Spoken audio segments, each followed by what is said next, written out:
down on a tussock to have a rest. He put his hand on something furry. It moved. Oh, what a fright it gave him! It was Jess. Jess, you silly cat, where have you been? Jess was cold and wet. Pat could not be cross with him. He gave him a cuddle, then tucked him under his arm, saying, "Come on, Jess, we'd better be on our way. Now, let's see, which way is it?" Pat was lost again, and the fog was thicker than ever. "Now you've done it, Jess. We're really lost this time." Pat began to wander about in the fog.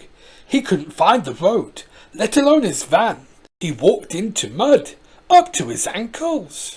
Then he stumbled through a stream and a patch of nettles. Branches of a tree scratched his face and knocked his hat off. The fog swirled around him. He was lost, and more surely lost with every step. Not so very far away, Miss Hubbard was cycling along the road. When she saw Pat's van, she stopped and had a look inside. "No Pat, no Jess," she said. "I wonder if they're at the church." There was only the Reverend Timms in the church, sorting out the hymn books. "Hello, Vicar," said Miss Hubbard. "Have you seen Pat? His van's outside, and there's no sign of him or his cat. Whatever can have happened to them?" "Dear me," said the Reverend Timms. "Pat called some time ago. They must have got lost in the fog." "I know what we must do," said Miss Hubbard. "We must ring the church bells to guide them back to the church." And that is what they did.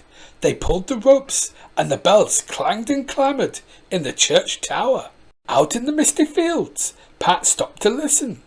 "Bells," he said. "I thought it was choir practice. I wonder what they're ringing for. They're as good as a foghorn. We'll soon find our way now." Pat followed the sound. The way went through a bramble patch and some very prickly gorse. But it wasn't long before he found the road, then his van, then the church. The church door opened, and in came Pat, blinking in the light.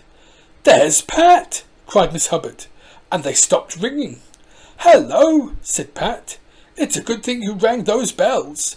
We were properly lost. Never mind, we're all right now."